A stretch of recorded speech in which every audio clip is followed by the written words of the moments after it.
You have don't not change. changed, Dad. If you don't change, then you'll be a dinosaur. You are a dinosaur only, Dad. Then I'm you not have a not dinosaur. changed. I'm trying to preserve my place, however it is. Is what she's saying right now making you uncomfortable? I warned you guys that this was going to be only arguing. Had you listened to me, Essajees would be 1,000 crore turnover every single year. The first few years were no good. I always told him that I was like an overqualified secretary because he didn't trust me to do anything else. My dad never gave me the keys to the kingdom. What stopped you? Can you talk about the renovation project that you did after 2008 attack?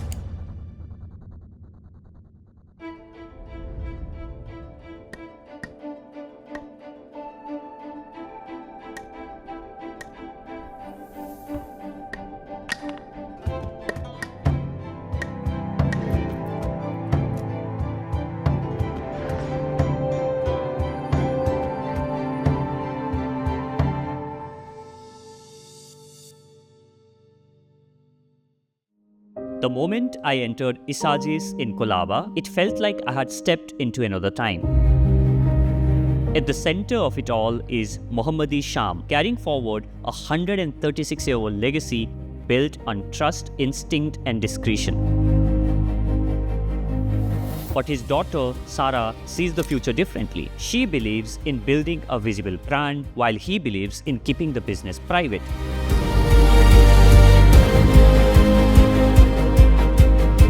So inside a store surrounded by objects from the past, I want to know what the future of Essajees really looks like.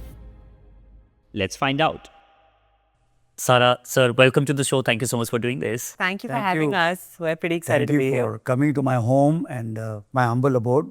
Essajees have kind of outlived so many empires, so many decades, so many systems, and still stands tall. So what is the, earliest version of his working life that you remember? I think he was he's always been a bit of a workaholic. Like he really loves his work. Sundays was his main day to work. He used to work all days of the week. And I think growing up, my mom did a lot of the heavy lifting with us because he was traveling 3 weeks of every month he was gone. I remember there being a line of people waiting outside his store just to get a minute of time with him. I remember his exhibitions that he used to do overseas that were ridiculously successful. He essentially was so busy. His favorite statement was like, I don't have time. I remember hearing that a lot. I remember coming to his store a lot growing up because that was the only place we could actually see him. Still, I took them to all the classes. But whatever the classes were that, there, yeah, he was whenever very my wife was present. not there, I used to take them. Yeah, he was Whatever very it is. present. When he was in town, he was very, very present. All credit to my wife because she was doing the main thing. 9 months in a year I was traveling. So I used to just be passionate about my work and I would love to go and travel. Somebody calls me and then I would just fly anywhere. Doesn't matter. Go by train, by bus, I've traveled everywhere. Standing in the train, I've traveled. And I used to love it. So Sarah, when you were born, a lot of your relatives were very open about saying that... They wished I was a boy? Yeah, absolutely. They wish that you were a boy. Did that ever act as a fuel for you to... Absolutely. Yes, very much so. I know for my dad, there was, some conversations with him that it would be nice for him to have had a son. I was told, at least when I was born, that was the case. But then everyone loved me. Everything was good. There was no it's not like I was shunned in the corner and no one wanted to talk to me because I was a girl or anything of the sort. No, we all loved you. Everyone loved me most. But I did feel like, given that there have been so many generations of people in the Essajees lineage, that there was a lot of chatter or thought about what happens in this generation where there are only 2 girls. And it also was a patriarchal system where it was always called Essajees and Son. Correct. So it was Abdul Qadir Essajees, who was his granddad, passed it on to his son, my grandfather, who passed it on to his son, and the company is called Essajees and Son. But now there is no son. There are 2 daughters. Yeah. So what happens to the future of the company and where does it go from there? My older sister has zero interest in this industry. So I always knew that I did want to do something and it did fuel me. And I remember a comment from your dad's brother, who told me once when he came to the store, he held my hands very sweetly and he told my dad, this one is worth 3 sons. He had told me that very sweetly. He had because I think at that time he had seen that I was really working hard, I was really focused, and the Essajees name was continuing on, maybe not in the avatar that they had expected, but in a different way. So, I mean, I live for moments like that. Like, that made me feel really good. It made me feel very validated and seen. But when relatives were, having this chatter, did that ever occur to you or bother you? No, that no, I have, no, never, two never, daughters, never, what will never. happen of the business? I was too highly thoughtful at that time, and I have studied abroad, and I know what is the value system today. So a son is a son up till he gets his wife, a daughter is daughter all your life. So you spoke of the company being called Essajees and Sons. Yeah. I rebranded it You to rebranded Essajees, it. yeah. What is that conversation like? No, I just told him, I said, I'm not comfortable with this name because who's the son? Who are the and sons? There's no sons here. I'm the daughter. So there's this company, like, is it not rightfully for my sister and me then because we are not the sons? And he instantly was like, cool. Like, he had no problems with dropping the and sons. It was not, he was unbothered by it at all. It is called Essajees, but our registration and all was because I was the only son. Yeah, So and it the was like registration was yeah, like so that. like that was the So old it name, was and now obviously we go by an old name. Essajees. And then when I was starting my design studio, I knew that I wanted it to be a nod to the family company, the heritage, the legacy. Even though I was starting out something on my own in a brand new avatar, I did want there to be that connection to the history of what's happened in the past, everything I've learned, everything I've inherited, all of that to be reflected in the name. So yeah. Yeah. Now you see, Sarah, she has two daughters and, she's been very vocal about the time that she spends with her, kids. When you look back at your own parenting, do you feel that you could have done anything differently? I should have divided my time. I What didn't a divide good my question. time. My See, goodness, I've listen, never asked my dad I've that. never divided my time because I'm not a time management expert, first of all.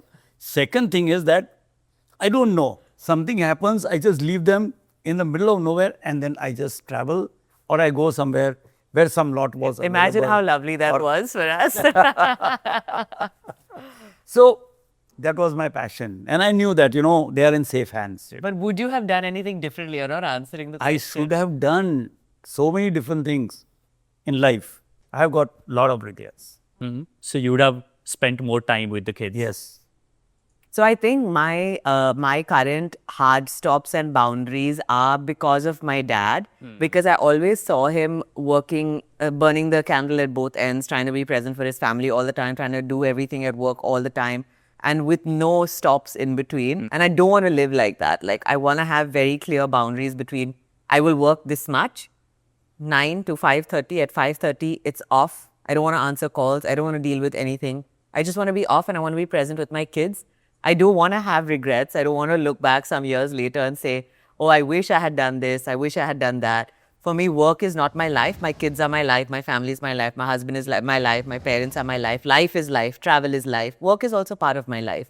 But it's a part of my life. It's not all of it. I think with dad, it was kind of all consuming, and then it became difficult for him to try. I was fired from all directions. Yeah. So I didn't know what to do. She knows how to do it. Yeah.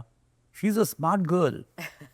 I learned from her a lot of things. So when you joined, the company back in 1988, what was that like for you? See, actually, when I was in school, I used to come to my father's shop. He started because working when he was 13. Oh, Yeah. So I started very young and I used to come and study and learn. And then, my father would say, I've been cheated. Now, this piece is not old. And they said it's old, but I bought it. But see, now this is the difference in this piece. The sharpness and the features and the headdress and the base. This lotus has to be this way and that way. So I learned from that time. So my father said, 2 hours at the shop, you come, you do whatever you want. So every day from school, I used to come and 2 hours I used to just sit with all my, my uncle was there and my cousins, other, people were there, but I used to love it. And we had a small shop. And did you ever wanted to do anything else other than joining your father's I business? was involved in other things. I was not successful. I went to Dubai. I started restaurants and this and that and all that is not for me.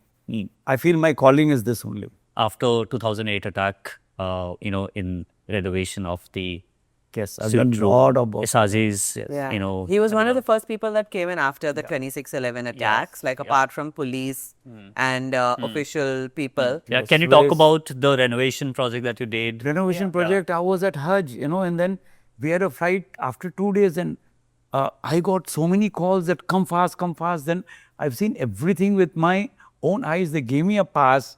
I've seen the blood from the refrigerator where the whole, chef was killed. He hid in the refrigerator. I've gone and see, jewelry and shoes and all lying. I've gone and seen everything with my eyes. And all the fire burnt, all the paintings, all the chandelier, there were grenades, and there were big holes. And the Taj slab is like this. Taj chamber was gone. And I have virtually lived there for 3 years. So I was there. I was sitting up till 2 a.m. in the morning. I've done entire, restoration of the old lobby, Taj Palace lobby, all the furniture, the chandeliers. Yeah. And then when Obama was coming in, There were some key pieces in the presidential suite that we did. everything I've done, including all the chandelier, the furniture, the dining, everything. So I was there while the setup was happening because I had to supervise and make sure it was all done correctly. And the FBI was there for the entire week before, staying in that suite, checking every single corner. So it was like so crazy because even if we wanted some extra screws, the screws would come. And there was so much checking that would happen, like X-ray checking, metal checking, detecting. I don't know what all they were Ask the doing. dogs and all the then the- karigars were just yeah. like, what are we doing? Like, we're They so kicked us scared. out. Like, how do we They kicked us fix out this? because they had to lock and seal all the doors. Yeah, They were the last security people to go protocol out. it was actually really interesting seeing how they ran that security protocol. It was like next level because it's the most iconic suite in our city, the presidential suite at the Tata- Taj yeah, Palace. Tata the, suite The or Tata suite or whatever it's called. It's unbelievable. And that suite is so gorgeous. I mean, it's huge and it's beautiful. She worked with so you for sad. almost 5 years. Yeah. And of course, you taught We have her. more than that. Yeah, more than that. And you taught her about the objects, about the antiques, about These the are joining, like, I can tell you how this mother of pearl is made. I can tell you about this brass casting. I can tell you about this table. I can tell you everything. I have taken you around my shop. So you've taught so much of that to her. And when you look at her today of what she has become, what are the lessons that you think that you were able Lesson to teach is and that what are few marketing things is that you were not everything. able to? Instagram is everything. That's what I've learned. Only that I've learned. Please note. I told you a long time ago that marketing is That very is everything. important. Had you There's listened to nothing. me, had you The listened real to me, content of the Essajees thing. would be 1,000 crore turnover every single year. Had you listened don't to me want. on the marketing front, The more that's money, the all. more trouble you have. Give me keys to the kingdom, I will turn it around like this with marketing. Yeah, absolutely. So my dad has always been very private. It's always been like a, if you know, you know. I Like used to get copied, a lot. his store, well, I get copied all the time. I love it. I think it's the biggest compliment ever. And I enjoy when people copy me because there's no bigger compliment than flattery is the highest form of a compliment. But I mean, copying is the highest form of flattery. So my dad never even had a signboard. It was a really like private word of mouth. And if you were cool, you knew. If you're not cool, you don't know. Those days are gone. Unless you're a speakeasy bar selling, whiskey sours in the back room of some pizza hole joint. It doesn't work anymore in today's day and age. And I think I realized that when I started working with my dad, I would see people who had very large furniture stores buy it from my dad for, say, 1 lakh, transport it 6 kilometers to a fancy furniture store, and the price would be 5 lakhs. But the fancy furniture 5 to 6 store lakhs. had a fantastic marketing, good frontage, well-dressed staff, good lighting, and the entire appearance was much better than the warehouse that he was selling out of. So I always told my dad, why wouldn't we make the 5 lakhs? Why wouldn't we market ourselves? Why wouldn't we build a brand out? And why wouldn't we do it? But we were very, very disaligned on this because he's a very private person and he did not like that direction. And as you can see, I'm a very public person. I love putting everything out there. And so I think that's where the difference in opinion really started happening. We have to continue with having a strong product. I'm not saying you sell kachra and then market it as something else. Yeah. But yeah, and then with marketing, you increase your margins. I want to build a brand. I want to build a name. I don't want a product. I don't want to be a seller of a product. So yeah. So Sarah, I can clearly see a lot of differences Yeah, in, how you can work you imagine how we together worked and- together for yeah, 5 years? Yeah, of course, it was like I crazy. love it. Imagine. every day. That's how it is. But what was the time that you realized that अब मैं नहीं कर सकती अभी हो गया I can't work with him now? What was that moment? So we had multiple. This is like just The trailer of it. yeah, like this is just really like ha ha he like little jabs. But we've had some like very bad fights through the years. When I worked with my dad, I got to know him as a person. So I was no longer like the youngest child, the favorite of the family. Suddenly he's my boss and I'm an employee. And that dynamic was very difficult for me as well to digest and understand. And like it's very clear, our philosophies, our working styles are totally polar opposite. So the first few years were no good because I think I always told him that I was like an overqualified secretary. I essentially followed him around and wrote emails for the first 2 years because he didn't trust me to do anything else. He kept saying, just come along, I don't come know. along, I don't come remember. along. Very And that's My it. Like, memory is very short. So I all don't the all remember the all prices this. were only with him. He wouldn't- remembers whatever. He wouldn't write a single price down of a single item. So if tomorrow a client walked in and said, "How much is this for?" I'd have to say, "I'm so sorry, I have to call my dad." So I couldn't do a single transaction I couldn't do anything on my own. Everything had to only be routed through my dad. So I had no autonomy at all. And essentially I had to ask him for everything. And he obviously, since I had to learn the value of money, I was on a princely salary of Later. 15,000 rupees. 20,000. 20 was in the end after I 20. finished 5 years. Oh. After I finished 5 years, I got 20. But and at that point, I was 27 or 28 years old. I think there were multiple larger fights that happened. And I think we've also seen some really tough times together. And that's changed both of us. That's changed the relationship. That changed both of us.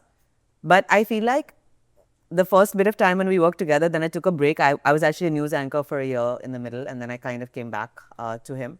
And Vogue magazine, then Yeah, I did a Saffron lot of different jobs. and a lot of So all of things. that, all of those 12 All of jobs were those- in between yeah, this was in between 5 years. because Okay. it was not working out. So I kept kind of trying other things, and it didn't work out. And then after what was one of the longest breaks when I came back, then we actually got along better in that Yeah. 2.0 version. I think there was like he was actually really busy at that time. Like he didn't really have too much bandwidth to deal with all the stuff that was going on with clients and with other things. He was kind of tied up and busy. So I got a chance to take on a lot of the responsibilities, and I actually did manage to sort through a lot of it was essentially clients shouting at me for most of that year, but I got a chance to sort through and get some real responsibility. So I feel like then he also started viewing me as this is not some entitled brat that's come from America that thinks she knows everything. Yeah. This is someone who's capable and who I can hand things over to. And then I didn't actually quit. It was that there was a client who I met through him at Essajees who wanted to get furniture made for her home. Yeah. She had a home in Worli. And she's the one who told He fell in me- love with her. Yeah, we both kind of just instantly There were two clicked. clients. One was from Pune and one was here. Yeah. Who, And, Pune, who is the one? There was one. You know, And the then, Pune client was- whatever yeah. she would say, na, okay, you are saying this good? Yeah. Okay, fine, I'll buy it. I So- said, Sarah, is this madness or what? She's buying all this. She bought so much, and then she used to just keep calling me again and again, saying, "Okay, now what should I do here? What should I do here? What should I do here? What should I?" So for like 3 months, she just kept adding things on, and I was like, "Great, I'm making a really good sale. I feel good. Like she really likes me. Things are going well." And then one day she was like, "You're so good. You should be an interior designer." And I said, "You've gone mad. Like, all I do as an interior designer, I had so many different jobs that I didn't think it was correct." And she had fired her previous 2 interior designers. They were not getting along. She was saying, "You and me will design this house together. I get along with you." So I was like, no. And the house was large, like 8,000 square feet. And I was like, I can't do this. Like, it's overwhelming. It was a big job. But I did it And then. they became I such said, good friends. Yeah, I'm still in touch with her, by the way. I mean, but we still- you didn't envision running that, store. No. And I would have liked to, but my dad never gave me the keys to the kingdom. Like he always wanted to have full control of everything. what stopped you? I'll tell you what, my experience of people, whoever walks into my shop, how to handle them, what to do with them. And then she was young and she was upcoming and she had some other talents also. And then she said, how is this pigeon tailing? How is this joining? And that she'd come from Duke and Oxford. And then about, the art, artistic, things. There are no I was departments. There's no, it's I had only no my dad. confidence also. So if it's not him, the business doesn't exist. It's a one-man show essentially. My even dad so. is there, the business is there. My dad is not there. There's no system or process. For me in my business, when I'm not there, my business runs better because there's less interference from me.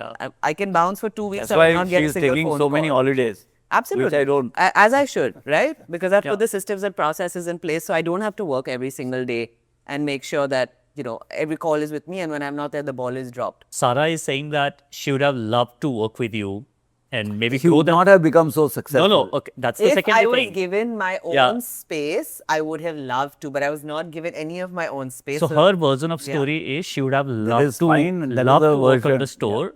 But did you really ever want that she works with you? No, the thing is that I was happy, working with myself. So the answer is no, that you didn't want her to work with you on the store in the store. She only started expanding No, but in all directions. the question is yes or no. No. I wanted to work, with her. So why didn't you she try will not, harder she to will give not me a be, role? she will not be, have not been so successful as she I is don't now. agree. I think That's in there's the a lot of, retrospect. But at that point of time, I want you to reflect. I think there's a lot of scope There was in no retail. thought process that time. I was in the Gulf. I was here. I was there. You spent I a lot was of time in traveling to Bombay also, Europe. Dad, there. I was coming back, and she was handling a lot of things for me. So one year, not 1 year, 6 months, he has a large warehouse at Railroad. It was me and his manager. We spent every single day drenched top to bottom in dust that's the cleaning way his to work. warehouse. Yeah. Cleaning his warehouse. Like, it was us two and two laborers. And all we did was trying to clean and document his warehouse because he had so much stuff. And I brought one of my friends on board who was like this tech genius to come up with an entire inventory management system that we could put in place to get all of the inventory there. But so there were a lot of cool initiatives that I was happy to do. And I never shied away from working hard. I never shied away from getting my hands dirty. So you're trying really hard I to prove tried- your worth. Yes, I tried really, really hard. She But worked I very think hard. Unless it was Dad, there was no space for me to grow. I had a manager, then I had a lady who was doing an export thing, and then she had just joined me, and then she was saying something which I could not fathom that we would be able to do or achieve. But okay, fine. So Sarah, what have you picked from his business, in Essajees Atelier, that, the Yeah. design firm that you have I started? think when we worked together for 5 years, and I think our working styles are really different. Like, I'm very type A. Everything for me is like system, process, organized, documentation. He's very unstructured. He's very whimsical. I can't imagine that. Yeah, he's very creative. He's a free spirit. Like, he does things in his own timeline. He can't be told when and how to do something. He follows his own path. It's very similar to how my sister is as well. I think my mom and me are very similar. We're very robotic, fixed, unyielding. Like, if this is the plan, I won't even be able to do this. Like, I have to stick to the plan. Everything for me is like that. So I don't think we worked well together at all. Yeah, because It was very difficult for us when we did. she was saying something, I was saying something. Yeah. I told her, don't leave. And then she left and then got another office. She started, and then one project we got. No, after that project, I think that she found that spark in herself, how to expand and what to do. And then she found her calling. And then after that, she said, this space is too small for me. Yeah. I said, okay, fine. It's quite different to what happened, but I'm happy to hear his version of it. So yeah, I think I learned a lot of what I would like to do, and I did learn a lot of what I would not want to do. So one is, of course, we've touched upon it, is like strict work timings. With my dad, he wants to work all the time, non-stop. Sundays was his main day, like I mentioned, where they wanted to always be present. If I wanted to take more than a few days off, he used to get really unhappy, triggered. Why do you want to always take time off? Why do you want to do this? Like, because he's used to be... She loves her holidays. Yeah, and it's normal. It's not abnormal to take time off. But I think in At his that time, no. vocabulary, That it's word like, was yeah.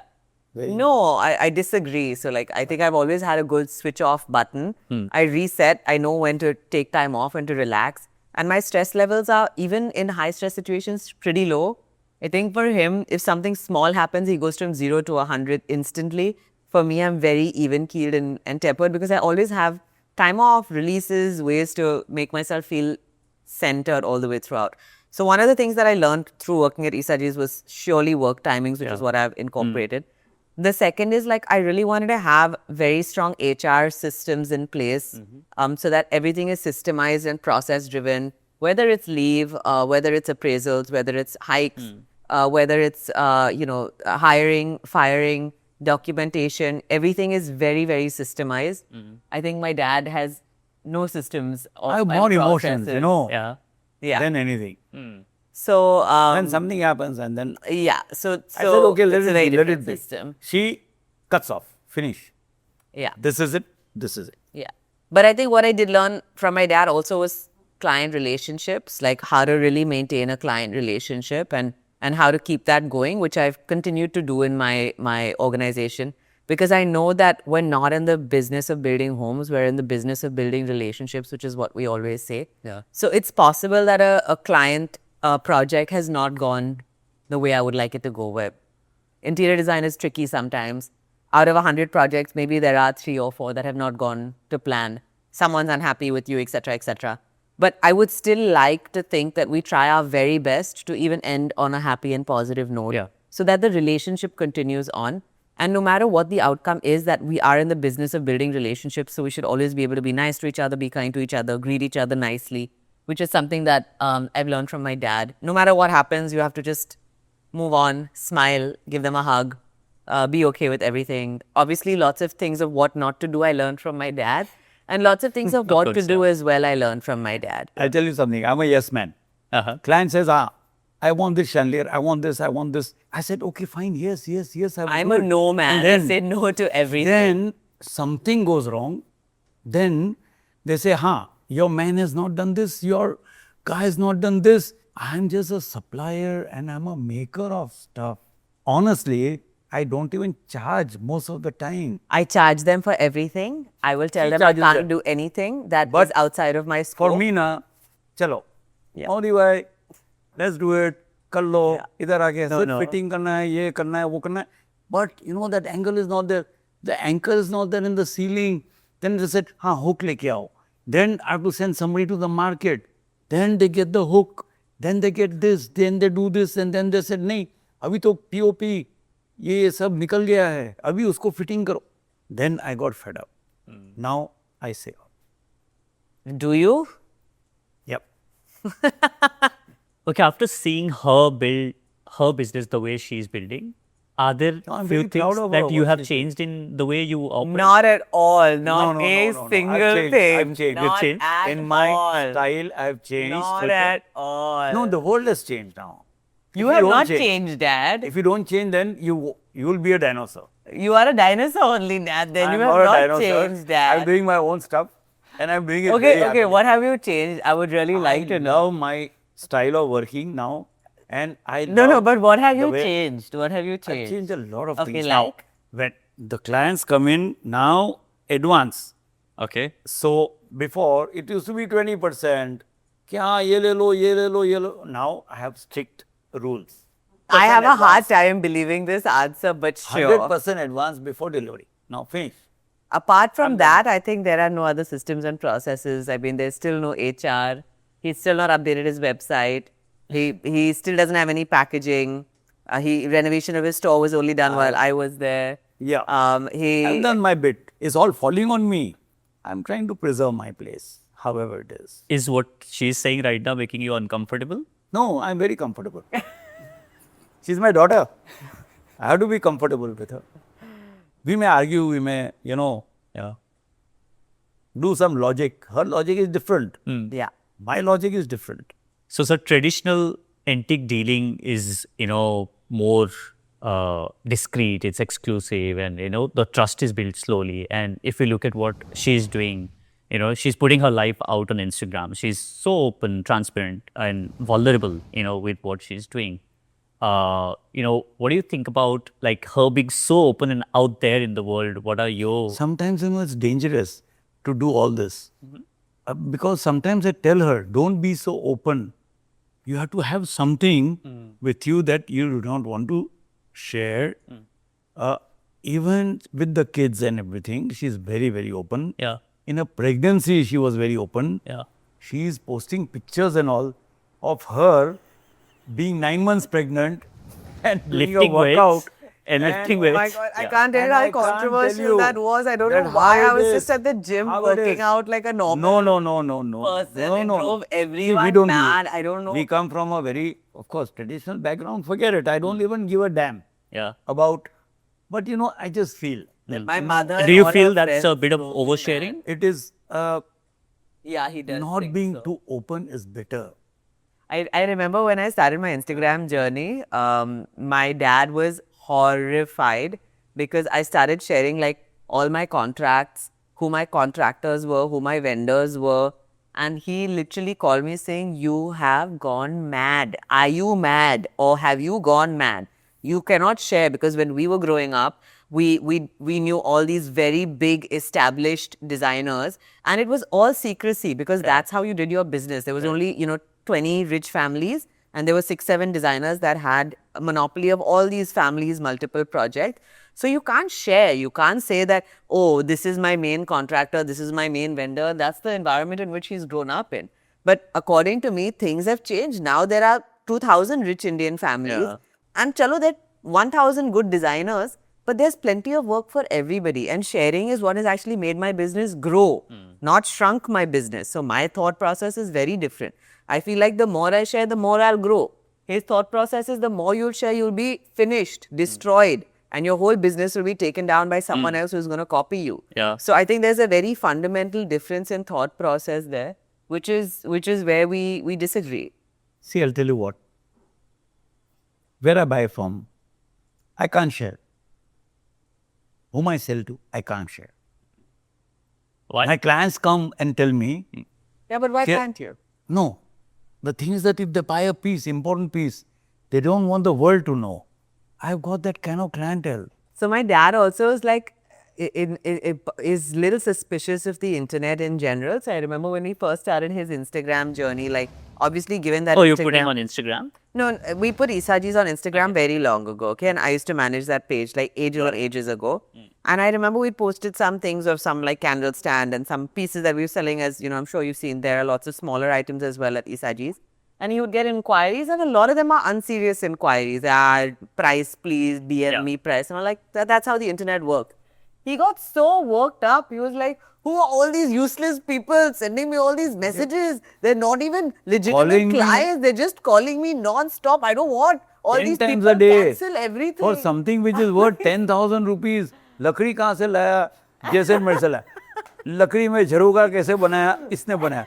किसने क्या किया? मैंने कुछ नहीं किया. So you had to cancel ये- all the Instagram and content. Everybody is and calling everything. me He huh? got so for worked something up. for He 5-20,000 rupees. He just They are calling me hated it. and Yeah. they are just And then he started shouting harassing at me, saying, what is all this? I don't want all this. Take everything down. I want Nothing, peace of nothing. mind. Don't put anything up. I don't want it. So I was like, okay, all right, I guess. Yeah. I mean, I thought it was not a bad idea to have one person who fielded calls and he would be able to sell more stuff, but it was not for him. So what used to happen, there were a lot of large designers that bought from us. Okay, obviously we're not going to name anyone. There would be a designer that comes through the store. Yeah. That designer would say, how much is this light for? My dad said the light is for 2 lakhs. He'd say, my client is just pulling up.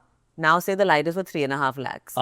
Okay, and that 1.5 lakhs goes directly to the designer. Got it. Now my dad is in a fix because the client that's walked in, actually he knows that person also from very long because it's Bombay. if I Instagram in Essajees, So as a vendor, my price, yeah. and then if they find out, Yeah. So as a How do I vendor, it was stand? a very difficult spot to be in, which is why I decided to never take a commission because I saw we paid lots of commissions out. Tons and tons of commissions have been paid by these two designers. That's how the industry I've had works. fights with them. So now this princely sum that you all are talking about, which is my design fee, which let me not argue, it is a very princely sum. But that's because I work on zero commission. So I'm clear with my clients on day one that I need to be paid this amount of money. But after that, there's no funny business. I'm not asking someone for money. I'm not, Kickbacks and there's all no that, yeah. kickbacks. There's nothing else involved. And initially, it was very hard for me to get clients because they would always see my fees and get scared. But over time, because we built a reputation of being a zero commission system and model, the amount of recommendations and referrals that have come from clients who've been through the process with us is so high that our business now builds itself on word of mouth because of the zero commission. And I think that is something, my biggest takeaway from Essajees and working in this generational system has been no commission, because it really messed up. It was something that weighed heavily on my dad every day. Coming. One of the advices that he keeps repeating. He tells me I spend too much money all the time. He tells me I spend way too much She money. spends too much. I absolutely do not. She loves spending. I do love spending money. I like enjoying my money. He likes hoarding his money, and my mother always has this statement with his money saying, what are you going to do with all your money? When you die, are you going to take it with you in the grave and lay it on top of your body? But he lives very frugally. I don't want to live my life. I love it. So I love you spending want to travel money. first class and business class. I do. I'm very happy in a seat. I do. You know. No. So my dad takes it to another extreme where he wants to stay in a hotel that's 2,000 rupees a night. He wants to travel by bus and train everywhere. He's not like now. super economical. That was 20 years ago. 20 years ago I used to travel. Do you have some resentment for that phase that, Not at all. I'm very grateful for everything I learned. There's no resentment at all for me. Sweat is good. I really learned the hard way. And I feel like that's why, and listen, being part of the Essajees legacy surely has opened a lot of doors for me, because it is a name that a lot of people recognize in Bombay, at least. Outside of Bombay, the recollection value is less. But within South Bombay, for sure, everyone knows Essajees, or most people do. But it has been not without blood, sweat and tears, and it has been a really hard journey. So I feel like when people minimize it by saying, she has this dad who's fed her with a silver spoon. No. And then all the doors opened up for her. I resent that. That I have resentment for, because there is this narrative out People there think, I rode in on this silver horse. All the client, I have not taken one client recommendation from my dad. He had all the top clients in Bombay. He said, I will connect you to them directly. I worked on single bathroom projects because I had too much pride to ask. You even call yourself bathroom queen. I even call myself the bathroom queen. I worked on that. My first full residential project was like 4 years into me starting my design studio, because no one trusted me to do a whole house. So I went to every networking event. I worked every connection and contact I had. So that is what I resent. Working with my dad, I don't resent that at all. It's fine. It's family and it's under the bridge. You progress. Yeah. Work hard, work with sweat, sweat a lot, blood and sweat. Yeah. She's now That's how I do it. some 60 people team, and she's done projects across cities, and now So also, proud of that. really. Established in Dubai, and that goes well beyond what Essajees was. Yes.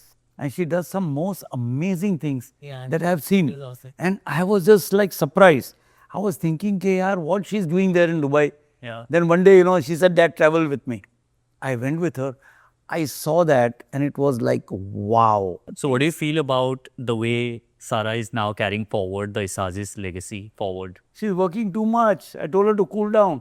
But she doesn't work like it. I'm taking too many I told her. Which one is it supposed to be now? No. When she works like a mad person. And then I told her, because there is so much in her mind that is going on, which should not be going on, I feel.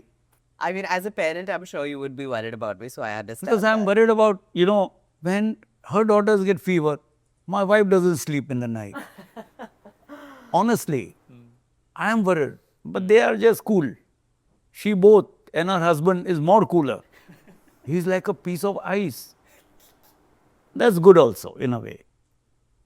There are extremes. And I'm very, very happy that, whatever she's done, I think in my family, nobody has done. In Essajees, nobody has done. People come to me today with her name. They say, we know Essajees, but is this Essajees Atelier? So many people, they come and they tell me, she's become more famous than us. I'm proud of that. That's a wonderful feeling, no? Yeah. So Sarah, now you are expanding Essajees to Dubai, and you said this is, your world domination plan. Absolutely. And where does this become an extension of, Essajees legacy, or where it becomes your own identity? That's such a good question. I think the intention was always just to run the best design studio in the world or to have a global footprint. But now I don't want this to be like a me story. I want to zoom out of this as much as possible and make it more process, systems, and teams. I think that is really what was missing from the previous generations of Essajees, because my great-grandfather was a one-man show who passed on to my grandfather, who was also a one-man show. And my dad continues to also be a one-man show. I don't want to be a one-woman show. I want to be no show. I want to be in the background. I want my team, systems, processes to run everything. So it continues on in a professionalized, corporatized setup, which retains the heart and soul of a client servicing company without the instability or the whimsical nature of, if I'm sick, then your work is going to stop, or if I have a personal emergency, nothing is going to move forward, or not being able to take on scale because of limited capacity of what one person can do. So yeah, I think that's the direction I want to try and take things in. So from your business POV, the store that you run, how do you see that being inherited? I don't know what I'm going to do. I got a few years left. I got still some energy that I have left.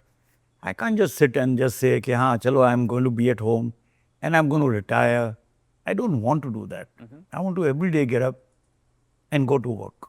I don't know who's going to inherit. Maybe I'll do something.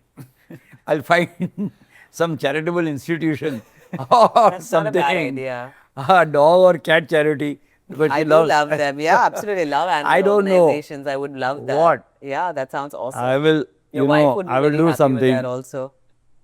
I don't think so. I know that she will not be interested. I think my sister and me both don't. We don't have the skills to take this particular It's very company intense. forward. It's extremely intense. It's like traveling to the really interior parts of India, finding these very specific pieces, understanding what the piece is, and then having that right clientele that wants that specific piece, Yeah. It's not a skill set that I have at all. So I think if I were to take Essajees forward as what my dad has, then it would be a retail brand which manufactures things that have a heritage or a history to it, which is well packaged, well marketed, with a completely online presence, Yeah. and in a very different avatar to what it is right now, which is this very small artisanal, one-to-one kind of scenario. That's what I would be able to do with it. My sister, I think, has no interest in it at all. She is not She's made it meant quite for clear. this. I'm trying to build my business with as many values and with as much ethos as possible, because I have a nephew, my sister's son, and I have my two girls. I have no idea if any three of them have any interest in taking this name or legacy forward, like to build something that one day someone could inherit as well. Yeah. So that's the lens with which I'm trying to do things too. Does it bother you sometimes that the store that's been running for 120 years now has no clear succession plan or what's going to happen next? No, I don't care. Whatever happens, happens in life. What Buddha says, live for today. Tomorrow you don't know. Yesterday forget. I'm living for today. Yeah. Am I right or am I wrong? Or am I right? Sarah, you had a version of you that said that give me the keys to your kingdom and I'll show you what I'll build of it. And now you don't want that keys anymore. Yeah. You know, I'm building my own kingdom. yeah. Yeah. What would you, tell somebody who's possibly in that, phase? I actually meet so many people that are in multi-generational businesses. And I think, specifically in Gujarati families, they've got it figured out. Like, because they actually have like family succession plans that they've done so correctly. Like we have a lot of clients that have spoken to me about this, where, how the percentages of the company ownership or the structure, or like there's this entire inheritance system that exists of how to pass businesses on from generation to generation without it dying out. Correct. And how to do it equitably for your kids and how to pass it on. So I feel like it's very much possible to do.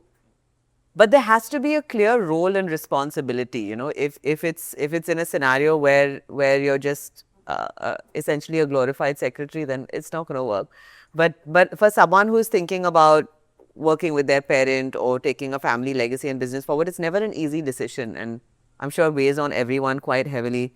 Do you take something ahead that has already been built and created for you, or do you try and create something of your own? And that, I think, is something only you can answer for yourself. So what would you tell, sir, to any family businesses or the generational business owners who are trying to get their kids and pass the business to the kids? You know how many businesses have died? How many companies have died? What has happened to this world? They have died. People go bankrupt. People just survive or sustain, or people just take their businesses and sell to somebody, or tell them, okay, fine, you market it and you show me. Or they do kind of a partnership with something. Okay, fine. You are this much in this and this much in that. All this happens, I guess learn, adapt, and You have to adapt. You have to be like a chameleon. You have to adapt in today's world. How the wind flows, no? Yeah. My grandfather and my father and my uncles and all they've told me. Flow with the wind. Do. It's like that. I think for me, from this conversation, for a lot of family businesses that we talk about, passing on the business to the next generation, we usually like, the inherited, the stories of succession. It doesn't always have to be, like a perfect story of succession. It can also be like, I'll take the name of the legacy and I'll build my own kingdom like what you've done. Yeah. I think that is, and I can see that maybe, you have pretty much made peace with the fact that it's, you continue running your thing and I'll build my own kingdom. And I think that's also, Related, that's also, her interiors are related to what I'm supplying, Yeah. what I'm doing. yeah. My interior designers also Yeah. come and they want some nice antiques Yeah. in a modern Bit environment. of an extension People of come. what you, It's an extension. But you're right, like It's really- stories of succession doesn't have to be this is a business perfect you've picture. passed on Correct. and now you've taken this business ahead. It could also mean reimagining the business in a new light and a new way and a new habitat. But I do think that was a very good decision for us, that we accepted we were better off as father and daughter than as boss and employee. And that's also okay. Yeah, I think correct. it protected our relationship. It made our relationship better when we were working together. Our relationship was probably at an all-time low. And after we stopped working together, it took many years to rebuild that relationship from the lows of that. Yeah. It happens. yeah, Everybody has a fire inside them. of course. And that fire has lit inside her. And now she's going to become a big flame. Maybe with me, she wouldn't have grown. Or Yeah. maybe, I would have said, no, this is what I want. And she would have said, this is what I want. And then why to have that?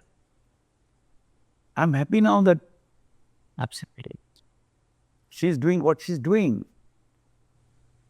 This is incredible. We are at the end, towards the end of this show, and this has been such an incredible conversation. Before I wrap this up, we have this ritual at Inherited.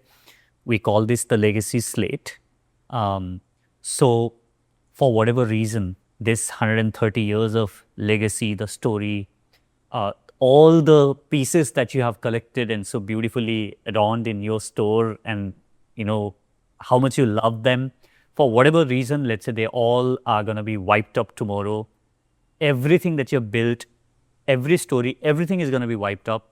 And the one thing that she can keep with her is inheritance, is piece of message that you are going to write for her. That's the only thing that if she was going to inherit, what is it that you're going to write? So we're going to give you the piece of paper, and you're going to write what is it that you want her to inherit.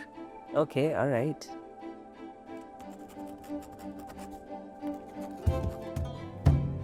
What have you written? Oh, keep my memory. Oh, that's so sweet. She will live longer, hopefully, more than me. So at least she will have my memory. Yeah. Yes. The best things in life are your memories. Yeah. Your holidays, your fun together, your grandchildren, Yeah. your child. There are hard times. We have to face our hard times, and then we have to fight and struggle. I fought and struggled also. And we are now where we are.